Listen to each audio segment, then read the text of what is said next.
UFC 309 is here, and it is predictions time for the Jones versus Miocic card. Now, what I will say, the main card is actually very underwhelming. Not great bettable fights, especially on the main card. We got two people that are minus 1,000, and Marcio Ruffy and Bo Nickel.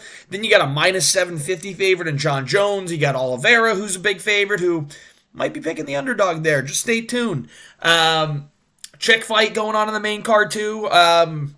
Yeah, the prelims are actually decent. We got some really good prelims. However, one of the fights I was most excited for, as I take my keys out of my pocket, was Azamat Murzakanov versus Nikita Krylov. But I guess Nikita Krylov is still at war. I was really excited for that fight, man. I really was. We haven't seen Krylov fight in a long time. Azamat Mirzakanov's a badass in the division that keeps working his way up. I was really excited for the fight, and we didn't get it. But at the end of the day, we do have some decent prelim fights, and I'm going to give you my picks and predictions for the entire card. I'll stop rambling. Just a heads up, my record is 290 and 173 at 62.5%. A little over at 62.6 right now, so I've stayed pretty consistent there all year. Did wish to do a little bit better, but I've gotten ballsy on some cards and fucked them up. And robbery decisions have actually lowered my percentile by 8 to 10%. So, yeah, it is what it is. Let's give you my predictions for the card, starting with Veronica Hardy and Eduardo Mora. I'm going underdog pick off the bat here, guys. I'm going Eduardo Mora. Now, Eduardo Mora recently fought at strawweight. Now, I know what you're thinking. How am I going to pick a strawweight over a featherweight? Well, I'm not going to Lucas Tracy divisional skill gap this thing for you, but Veronica Hardy's a very small flyweight. Attractive, but very small flyweight. And then Eduardo Mora is just a massive strawweight. And when she fought last, it was a split decision loss to Denise Gomes, which I thought she did lose pretty clearly, unanimously. Definitely 29-28 was my scorecard. But listen, Eduardo Mora put up a fight, and she got really, really tired. I think the weight cut was a ton for her. Now she's going to, and she missed weight too, so now she's going to be going up in weight, going to be a lot more comfortable stepping on the scale. She was a really big strawweight. Now I think she's going to look a lot better at flyweight, and she might look even bigger. She's going to look big next to Veronica Hardy, and she relies on her physicality and her grappling to be able to win her fights. Now, I do think Veronica Hardy does have good technique when it comes to her striking, when it comes to her counter grappling. She's got Dan Hardy in the corner, a very intelligent mind in the sport. But I think Eduardo Mora is going to be able to out-physical Veronica Hardy here and get it done. I just think her grappling is going to be a lot to deal with. And we have seen at times in Veronica Hardy's career that she can get out-physicaled by someone like J.J. Aldrich. And she can drop rounds to these fighters. And it's always going to be a close fight when you're looking at this division, especially outside the rankings. Now, I do think Veronica Hardy is good technical, but I do think that she can be out-physicaled, and that's why I'm going to go with Eduardo Mora here. She kind of got out-physicaled by J.J. Aldrich here, even though she did win the fight clearly. There were moments she got knocked down at a moment. Jamie Lynn Horth, we just saw, out-physicaled her. We just saw her win a fight, very close fight, on the Canada card.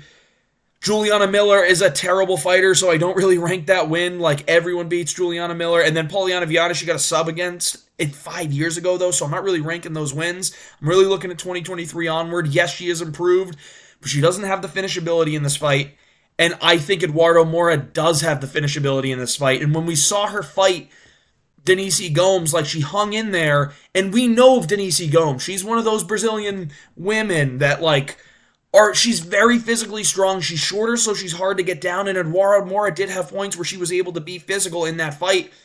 I like the ability here. I like the grappling, and I like the finishability. I'm going to go with Eduardo Mora to win this fight. I think she ends up winning a decision based off the first two rounds being very dominant. I can see Veronica Hardy starting to pick up some points there in the third round, but I think she wins a decision 29-28 in this fight. Maybe gets a finish, but I'm going to go with decision here. Eduardo Mora is the pick, underdog right off the bat. Next,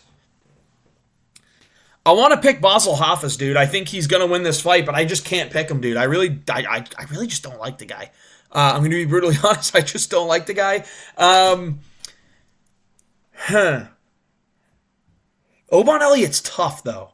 He's 26, not in his prime yet. Basel Hafez is. Basel Hafez is a very muscular juice head. But he did go life and death with Mickey Gall. Like, the guy went life and death with Mickey Gall. I think Oban Elliott has... Actually, I actually think Mickey Gall poses a tough fight for Oban Elliott as well, but I'm going to go with Oban Elliott. I think he's better overall. Now, he is an MMA guru hater, which loses him some points. But I like the pace that Oban Elliott puts on. People go crazy about Basel Hafez because they think he beat Jack Della Maddalena. Now, I got to tell you guys something. Just because a fighter way overperforms against supreme level talent doesn't mean they win the fight because they outperformed what you thought. The winner of the fight is the winner of the fight. It's really that easy. JDM won that fight super clearly, but you had guys like one of my favorite fighters, Justin Gaethje, going, dude, Basel Hafez got robbed. What are we watching, guys? Basel Hafez absolutely overperformed and looked good against Jack Della Maddalena, but he lost the fight. He went life and death with Mickey Gall after.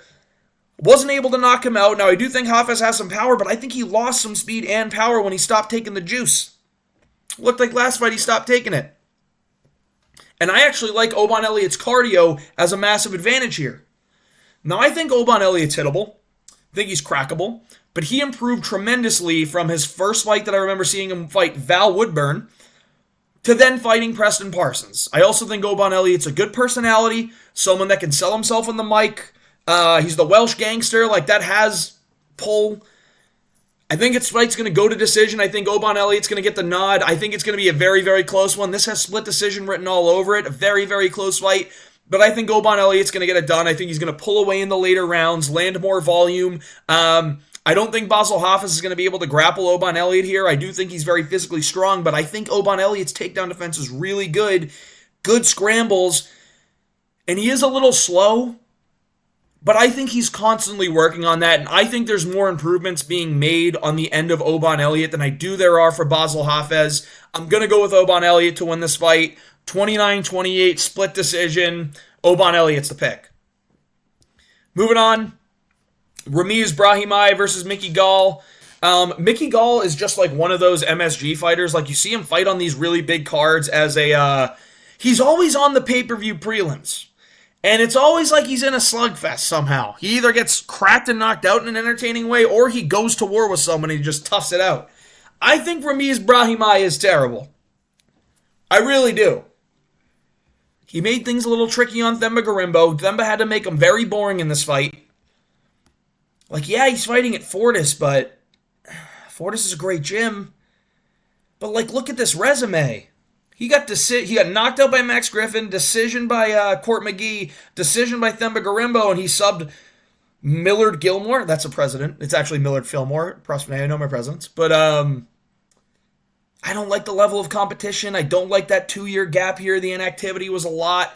Didn't look good in his comeback fight with Themba. He's smaller.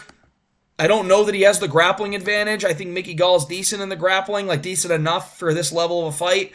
And I think Mickey Gall's kind of tough and gritty. I'm going to go with Mickey Gall to win a decision here. I'm going to go...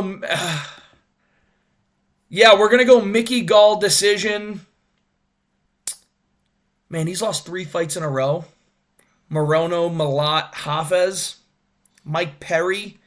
Yeah, dude, this is a real toss-up of a fight. I'm going Mickey Gall. I'm thinking this is going to be another split decision. I feel like this is going to be a fight card that we go, and the judges are once again absolutely on one. Sal D'Amato's going to be all over the place. He's going to have to score 30-27 for Brahimaj. Mickey Gall should have won the fight 29-28. That's how I'm expecting this to go. I'm going Mickey Gall to win a split. I think he can outpace Ramiz Brahimaj. I think his striking's probably a little bit, even though it's not as dangerous, I bet it's a little bit more technical, and he's working on it a lot more, and I trust his grappling to be able to neutralize any threats that Brahimaj has other than cage or fence holding, but I'm going to go with Mickey Gall to win the split decision here. Marcin Tybura versus Jonota Diaz. Jonota Diaz has been in fight camp expecting to fight a striker in Derek Lewis. Now he's coming across a guy that can grapple, and his last fight was against Carl Williams, another guy that can grapple. But I like the athleticism of Jonota Diaz here. I like the power. I like the technique. His striking's good. He's a little bit faster.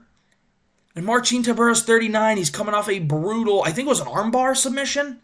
I think he lost via like armbar to Sergey Spivak recently. And that was his only sub-loss, but he's been knocked out 5 times. Yeah, I think Janata Diaz is going to get it done, guys. I think he's going to win by knockout in the second round. I think the first, I'm going to go first round knockout. I think he's just going to catch Martin Tybura early, start landing a crazy combination, and the ref's going to jump in maybe a little bit early, but Diaz is going to get the fight done by first round TKO, landing a vicious combination as Martin Tybura is trying to use his sneaky hook. I know Lucas Tracy talked about he's got a decent left hook. I know he's trolling, he's fucking around. But I think Janata Diaz is going to get it done. I think he's just going to be able to outstrike and end up getting the TKO knockout here. I think he's too fast for a guy like Marcin Tybura, especially a guy that's 39 years old.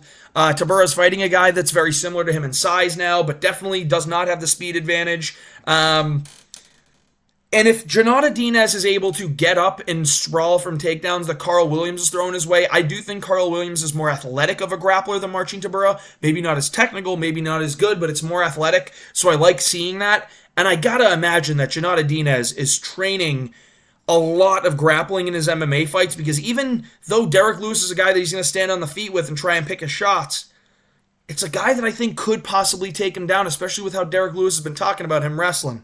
We've seen it happen a couple times now. Derek Lewis will get his takedowns, and he lands vicious ground and pound. So I think Janata Diaz has worked a lot on being able to get back to his feet, and I'm willing to bet that this dude, being in kickboxing for as long as he was, he's used to the fight game. I don't think cardio is going to be an issue for him here. I'm going to go with Janata Diaz first round TKO, landing a bunch of different punches. David Onama versus we don't know yet. I want to see if the UFC actually has this fight. UFC 309. Let's see if it's on the website. Because I actually don't know who he's fighting, or if they even have a fight booked yet, because the odds are I'm going to go with David Onama. No, I'm not buying the pay-per-view right now. Lucas Almeida? Yeah, dude, he's going to smoke Lucas Almeida. David Onama's just so much better. David Onama really is much better than Lucas Almeida. He's dangerous. He's a great striker. He's got decent grappling, but he's powerful. I think he gets the knockout in round one. And Lucas Almeida's coming off a pretty decent win recently, but I'm going to pick David Onama to get this done. He's got the longer fight camp. Lucas Almeida's taking it on short notice, and I think David Onama is a dangerous man. He's a good featherweight outside the rankings, and I think he's going to get this one done. We're going David Onama to win via second round knockout over Lucas Almeida. Round one gets dicey. Lucas Almeida's going for it, gets tired, gets clipped a couple times, gets out grappled, and then a big knockout blow in round two from David Onama. So I'm picking David Onama to win this fight. Round two KO. Flush KO too. He's knocking him out cold. Speaking of getting knocked out cold, Jim Miller's going to flatline Damon Jackson. I'm just going to say it. Damon Jackson's a guy that his striking isn't great. He's been knocked out a number of times before, and now he's 36. And I think Jim Miller's got pop and power, and he's taken some time off after that bludgeoning from Bobby Green. And I know you're saying, dude, he got bludgeoned by Bobby Green. What are we talking about here? But, who has Damon Jackson beat that's even close to as impressive as Bobby Green? Jim Miller, I think, could have out-grappled Bobby Green, but I think he stood there and just wanted to get a $300K bonus on UFC 300, so he went out there on a shield, and he wobbled and hurt Bobby Green in the first round. So I thought he had the puncher's chance to get a knockout. Bobby Green just put up a masterclass.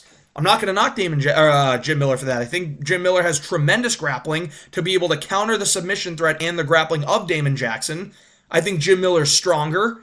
I think he's more technical. And look at this Damon Jackson fight. He got slaughtered by Chepe. He won a split against Alex Hernandez.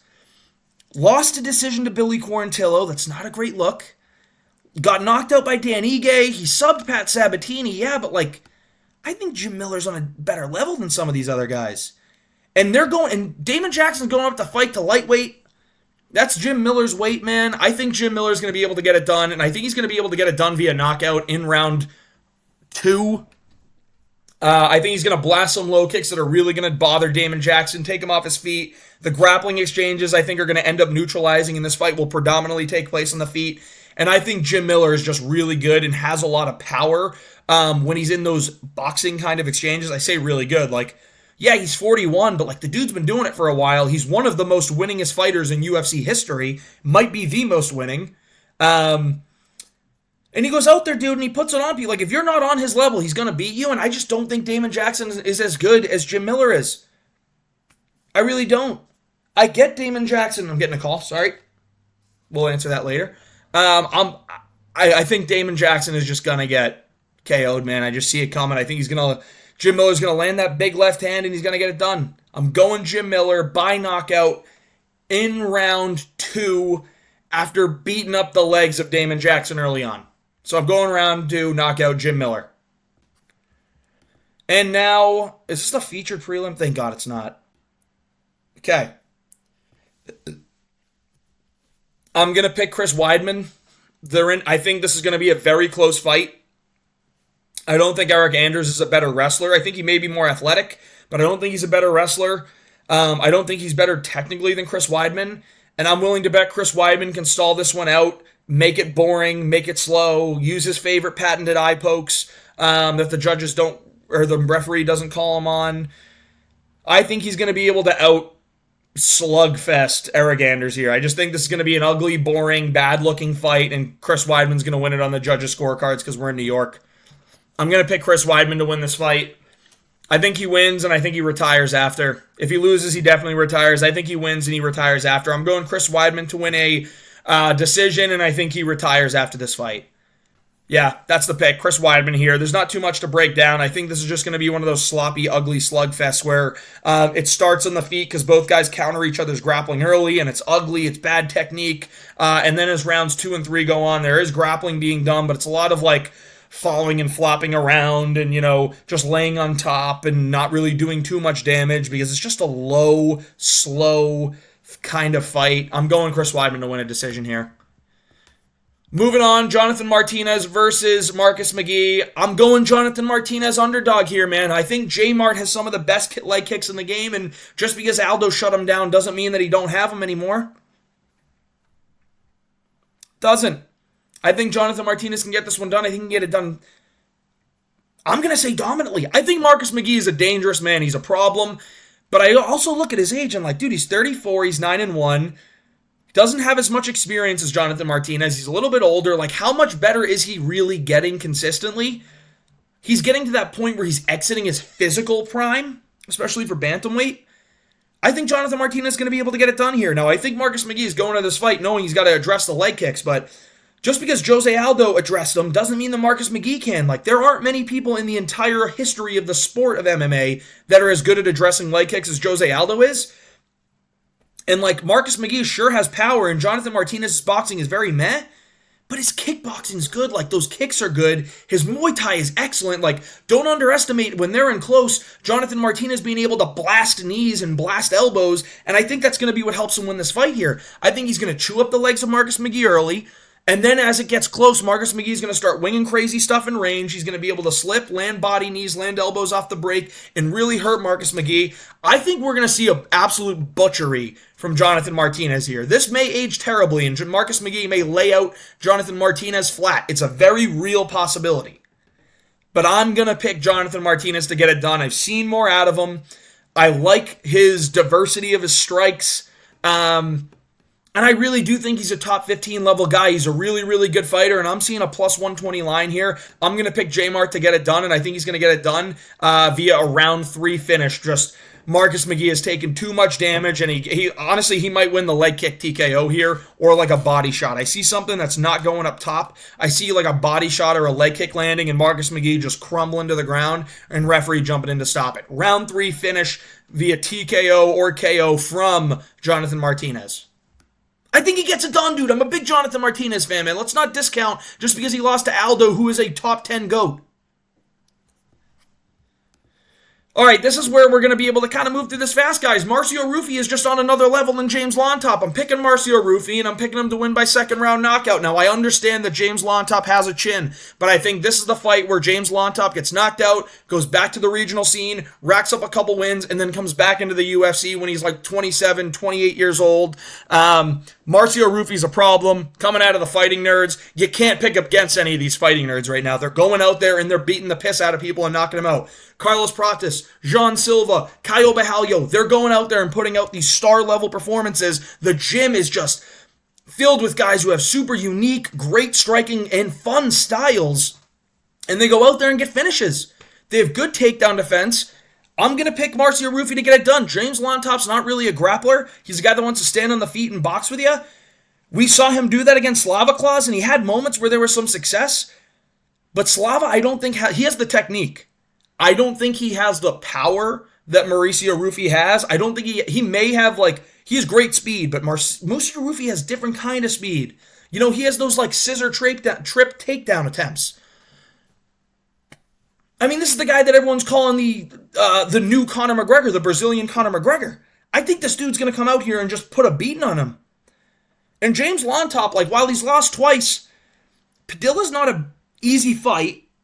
Slava Claus, if you're going to stand there and throw hands with him the whole time, it's not going to be an easy fight. And that's what he chose to do, and he had moments, but Mauricio Rufy's a different beast. This guy has been training for a fight. Lontop had to take it on short notice here, and it's probably to save his career. I like the momentum from Mauricio Rufy too. I like the momentum from his gym, and I just like his style. Listen, he's a minus 950 favorite, almost 1,000 favorite. He's going to get it done. I'm going round 2 knockout. I think James Lontop survives the first round, but gets hit really bad a couple times, and it's an early round 2 knockout for Mauricio Rufy here. He's going to get it done. This is the name that you need to watch out for in the lightweight division. This is going to be one of those dudes that just get rocketed up the top of the division because of how fun he is, how marketable he is, his fight style, and his overall skill and ability. So Mauricio Rufy, keep an eye on. He's the next big thing. He's going to dispose of James Lontop early in the second round here. Moving on. Part of me wanted to pick Viviane Araújo because she does just have those like win one, lose one kind of fights. I think she's coming off a loss, but I do think Karine Silva is good enough to get it done here. She's probably going to get it done via decision. Viviane Araújo just lost to Natalia Silva, who's a very, very good fighter, but she did lose. She beat Jennifer Maia, who's actually not bad, but like that's the kind of fight that, you know, she's kind of made to go out there and win. If it's going to be like a battle of like at range kind of striking and then they engage in grappling, listen, Viviane Araújo has decent jiu-jitsu, but I think Karine Silva is a little bit more modern, a little bit better, and I think she's going to get it done. I do think Karine Silva is going to get this one done. It's going to be by a decision. Viviane Araújo puts up a fight in maybe the second round, but I think the first and third round she does get pretty easily picked apart, and I think Karine Silva ends up getting it done. So I'm picking Karine Silva to win a decision 29-28. Bo Nickel and Paul Craig. So I'm going to let you know I'm obviously picking Bo Nickel here. This is not a walk in the park kind of fight, though. Like, it is the kind of Bo Nickel fight you expected him to get. Someone that doesn't have crazy power in the hands. But, dude, Bo Nickel's a grappler. He's a wrestler. One of the best at that. The best college wrestler. But when it comes to MMA, MMA's a different game. And Paul Craig, if you're going to sit there in his guard the whole time, things are going to happen and you might end up losing the fight. Just ask Magomed Ankalaev. The only person to beat Magomed Ankalaev? Paul Craig. Buzzer beater submission after getting his ass beat for 3 rounds. So there's always that threat here. I think Bo took a lot of time off, though, to improve his striking and to get better, and I think we're going to see some of his striking here. I think Bo is due to throw a really ugly kick early that we're going to go, oof, that was ugly. But I think he's going to be able to throw some combinations together with the hands, and he's very athletic, he has power, and I do think there are going to be moments where he can drag Paul Craig to the canvas, and it's dangerous there for him, but I think he's going to be able to transition to the back. And listen, if Brendan Allen got in the guard and beat this guy's ass, I'm willing to bet Bo Nickel's going to stand a pretty good chance of doing something similar. So I'm going to go with Bo Nickel here. I think he's going to win this fight via a TKO in round 2. Yeah, dude, he's good. Like, Bo Nickel is good, but he's constantly improving. He's going to need to constantly improve. And people are going to talk about the Brundage fight like he didn't dominate him. Like, yes, Hamza would have dominated him way better. I totally agree with that. But Bo still dominated him. He got the second round submission. Like, we're all sitting here and we're calling Bo Nickel a fraud because he got the submission in round 2 instead of round 1. Okay?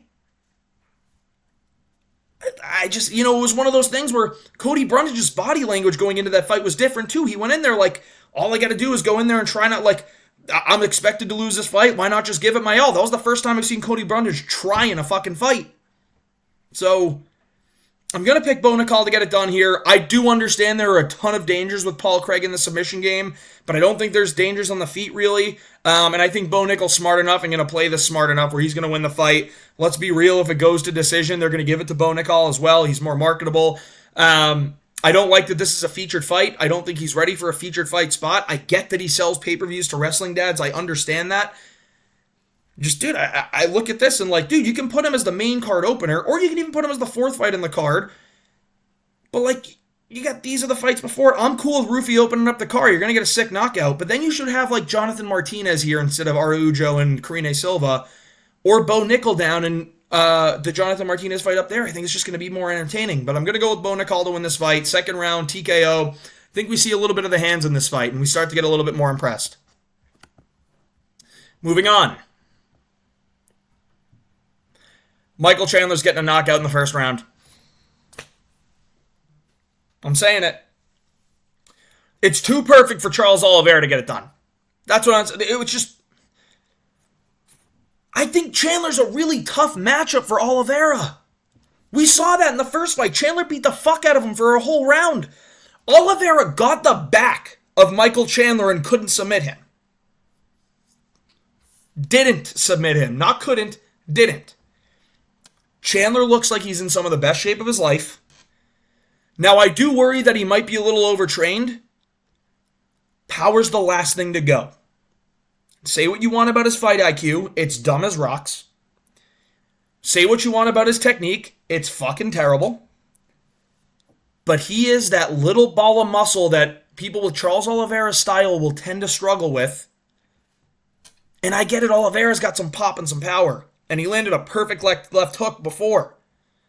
Michael Chandler almost had him out of there first, though. And I think Michael Chandler's just going to surprise everyone and get it done. I do. I think he wins this fight. I think he gets the McGregor fight after it. He's going in there very, very hungry. And I think Charles, while I think he's hungry, I think Michael Chandler's hungrier. I just do. I think he's been waiting for this fight. He's got a lot of anger and frustration he's going to have to take out, and I think he's going to channel the emotion in the right way, go out there, get a first-round knockout of Charles Oliveira. It's going to break my heart. Big Oliveira fan. I think Chandler's going to get it done. Now, the other story is, if Charles wins, he's getting the max fight for the BMF title. It's fucking sick. We don't want to watch him fight Islam again. I don't want to see it. Chandler wins, he gets McGregor. Oliveira loses, he might still get the Holloway fight, but then it's like he's coming off 2 losses, and it's like, does he deserve a BMF title fight off 2 losses? I'm going to pick Chandler. I think he gets it done. I think he just catches him with a flash knockout. I think it's going to be one of those big, like, winging hooks that he just starts throwing together, hurts Oliveira, and then just keeps on the pressure and ends up knocking him out. Chandler's one of those dudes that I don't think is going to be too afraid to go on Oliveira's guard because he's a hard man to submit from guard. He's short, he's stocky, he's got a wide but small neck. Like, he's really tough to submit unless you take his back, which is what Poirier did. And I get it, Poirier's jiu-jitsu is mid as fuck. But he got the back. And it was off of a Michael Chandler mistake that gave him the back. Now, I'm very well aware that he can make a mistake in this fight, but Charles Oliveira's been on his back before, and he lost, and he didn't get the submission. Chandler just got caught in the start of round 2. I think Chandler's going to win this fight. I think he's going to win it by a first-round knockout. Don't get me wrong. Like I said, I want Olives, and I do think Olives can beat Chandler. This isn't a 50-50.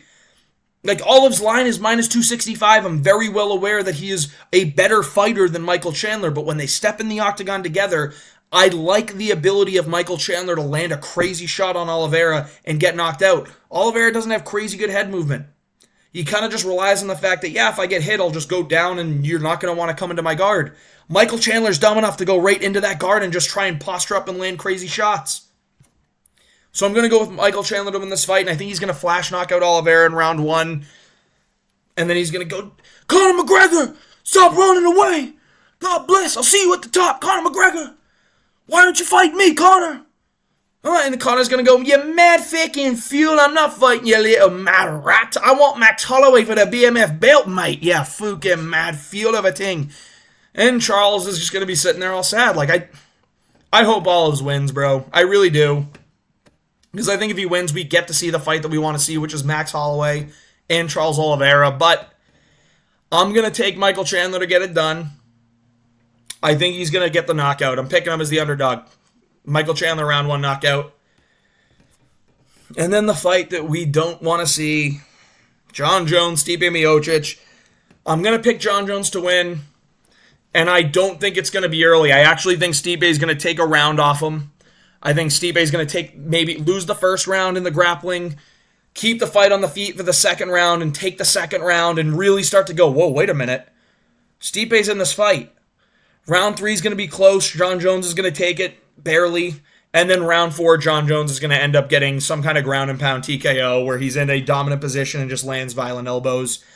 Jon's in better shape for this fight. I will say that. Like, he came out, was really fat. Came out. He hasn't done that yet, but he will. There's no problem with it, but like, you can tell us, Jon. It's fine.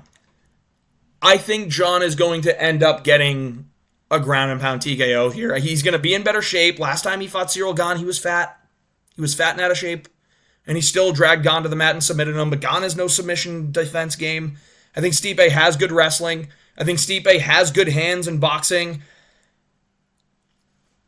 Skill for skill, Jon Jones is just better in my opinion. He really is. Now, he's coming off of an injury, and that matters a lot, especially in the takedowns. A torn pectoral muscle's no joke.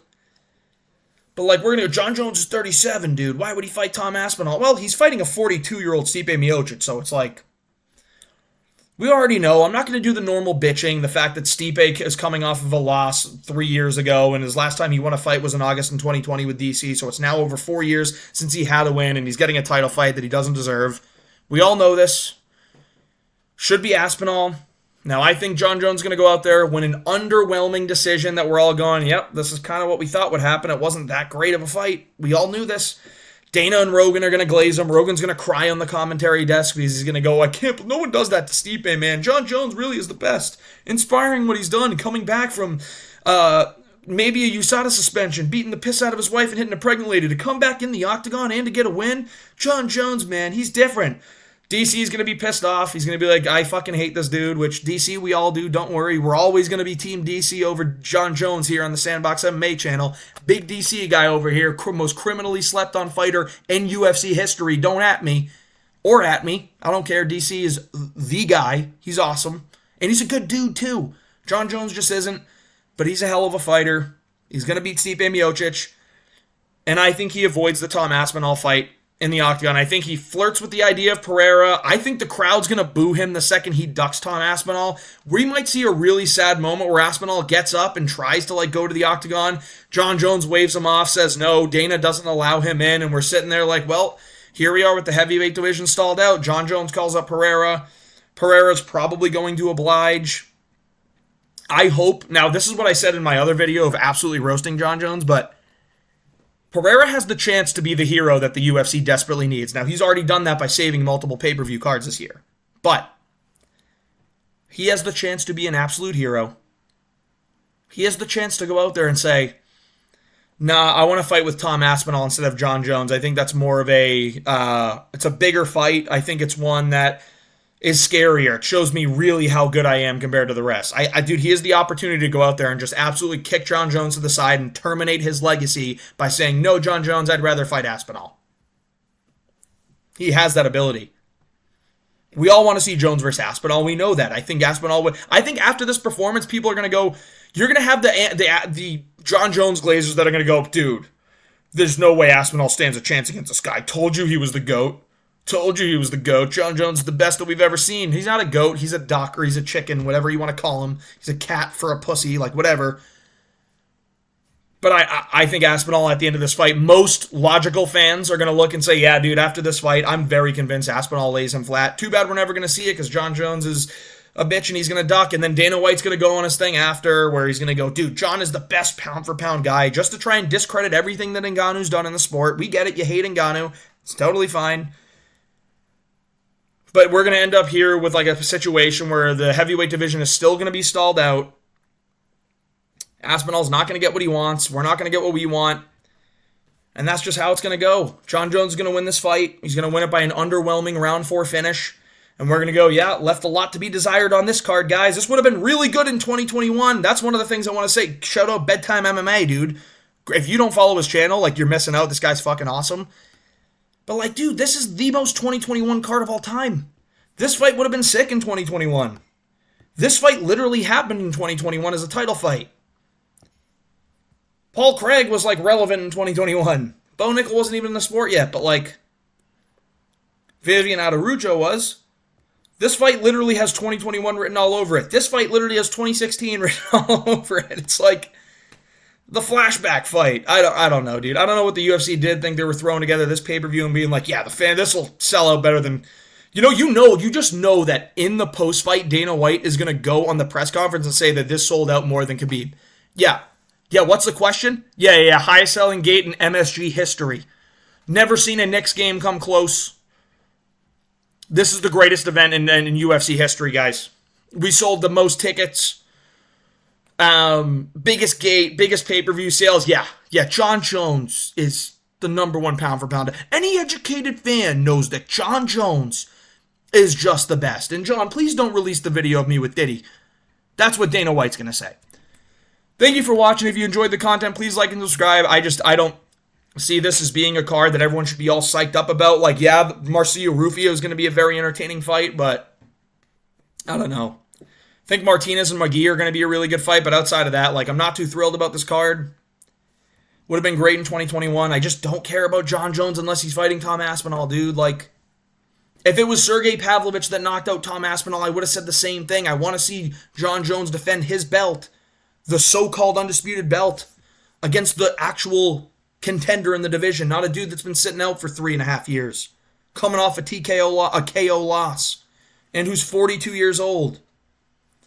We just sold out the heavyweight division. Now, I get the heavyweight division shit, but the guy that's not shit is Tom Aspinall, and he deserves that Jones fight. Jones, you want to talk about how he hasn't done anything for legacy to deserve this? You are the fight to build his legacy. Shogun Hu will let you have it. You're not going to let Aspinall have it. Now, I'm not going to sit here and say, like, I really don't think Jon Jones is scared of Tom Aspinall. I think he's just scared of losing, and I think he's scared of people telling him that he has a loss. So that's why I think he's avoiding the only thing that could possibly give him one. So Stipe's going to make it a little bit closer than people like, but we're going to get an underwhelming finish from Jon Jones, and that's going to be how it goes. This is the UFC 309 predictions. If you enjoyed, please like and subscribe.